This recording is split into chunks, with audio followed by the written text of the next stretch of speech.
अगर आप भी बात बात पर एंटीबायोटिक लेते हैं तो सतर्क हो जाइए, क्योंकि इससे आपकी जान भी जा सकती है। Hello everyone, welcome back to my channel. Antibiotics दो शब्दों से मिलकर बना है। एंटी यानी अगेंस्ट और बायोटिक यानी बैक्टीरिया। तो एंटीबायोटिक ऐसे मेडिसिन हैं जो बैक्टीरिया के अगेंस्ट फाइट करके उनकी संख्या कम कर देते हैं या ख़त्म ही कर देते हैं। इसीलिए ये एंटीबैक्टीरियल मेडिसिन्स भी कहलाती हैं। हेल्थ इश्यूज से हर किसी को कभी ना कभी डील करना ही पड़ता है।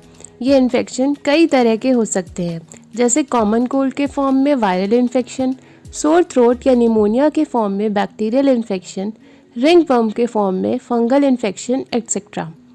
इन इन्फेक्शन से बचने के लिए एक अच्छी इम्यूनिटी का होना बहुत ज़रूरी है। अगर इम्यून सिस्टम वीक है तो ऐसी कंडीशन में डॉक्टर के द्वारा प्रेस्क्राइब की गई एंटीबायोटिक की ज़रूरत पड़ती है, जो इन्फेक्शन को ख़त्म करके एक मैजिकल डोज का फील देती है। ये एंटीबायोटिक कई तरह की हो सकती है, जैसे aminoglycoside, penicillin, cephalosporin, monobactam, fluoroquinolones etcetera. ये लाइफ सेविंग मेडिकेशन इन्फेक्शन को स्प्रेड करने से रोकती है, रिकवरी को फास्ट कराती है और हमें सीरियस इलनेस और कॉम्प्लिकेशन से भी बचाती है।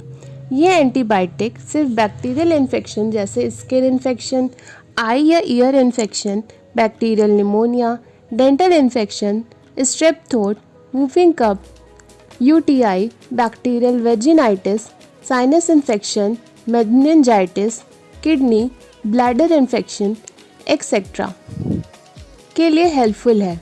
वहीं दूसरी तरफ आपका ये जानना बहुत ज़रूरी है कि ये एंटीबायोटिक वायरल या फंगल इन्फेक्शन में नहीं काम करती है। ये एंटीबायोटिक कई फॉर्म्स में आती है, जैसे ओरल यानी टैबलेट, कैप्सूल, सिरप एक्सेट्रा के फॉर्म में, टॉपिकल यानी ऑइंटमेंट या क्रीम के फॉर्म में, आई या ईयर ड्रॉप्स के फॉर्म में, और अगर बहुत ही सीरियस इलनेस है तो इंजेक्शंस के थ्रू एंटीबायोटिक दी जाती है। आपका ये जान के हैरानी होगी कि एंटीबायोटिक खोज के पहले लोग छोटे मोटे बैक्टीरियल इन्फेक्शन से भी अपनी जान गंवा बैठते थे। वहीं एंटीबायोटिक के आने के बाद लाइफ एक्सपेक्टेंसी भी बढ़ गई है, क्योंकि एंटीबायोटिक की मदद से आज हम सीरियस डिजीज़ेस को भी क्योर कर पा रहे हैं। एंटीबायोटिक अपना काम बखूबी जानती है।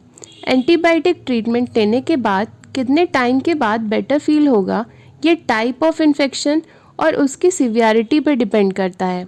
एंटीबायोटिक अपना काम ढंग से पूरी तरह कर सके, इसके लिए ये ज़रूरी है कि आप एंटीबायोटिक की पूरी प्रेस्क्राइब्ड डोजेज़ लें और 1-2 डोजेस के बाद ही सिम्टम्स रिलीव होते ही ना छोड़ें, जिससे इन्फेक्शन आपकी बॉडी से कम्प्लीटली रिमूव हो जाए। आपका ये जानना बेहद ज़रूरी है कि एंटीबायोटिक सिर्फ ज़रूरत पड़ने पे ही लेना चाहिए, और वो भी डॉक्टर के कंसल्टेशन से। अगर आप विदाउट डॉक्टर के कंसल्टेशन से खुद ही बार बार एंटीबायोटिक लेते हैं तो एंटीबायोटिक रेजिस्टेंस डेवलप हो जाती है, जो एक सीरियस कंडीशन है। एंटीबायोटिक रेजिस्टेंस के डेवलप होने पर बैक्टीरिया अपने स्ट्रक्चर में ऐसे चेंजेस लाता है जिसकी वजह से वो एंटीबायोटिक बैक्टीरिया को ख़त्म करने में नाकाम हो जाती है। ऐसी एक्सेसिव बैक्टीरियल ग्रोथ की वजह से सीरियस हेल्थ इश्यूज हो सकते हैं। ऐसी रेजिस्टेंट बैक्टीरिया को सुपर बग भी कहते हैं। बार बार एंटीबायोटिक लेने पर एंटीबायोटिक रेजिस्टेंस का रिस्क बढ़ जाता है।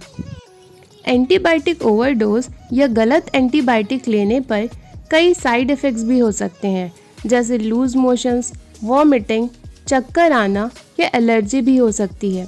सीवियर एलर्जी होने पर थ्रोट में स्वेलिंग, फेस और टंग पर भी स्वेलिंग आ सकती है।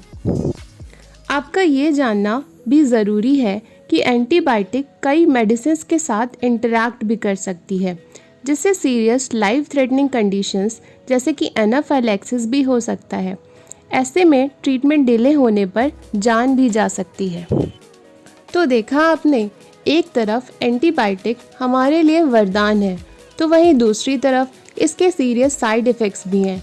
इसलिए एंटीबायोटिक को कभी भी बिना डॉक्टर के कंसल्टेशन से ना लें। इसी तरह के इन्फॉर्मेटिव वीडियोस के लिए हमारे चैनल को सब्सक्राइब करिए और हमें फॉलो करते रहिए। Thank you.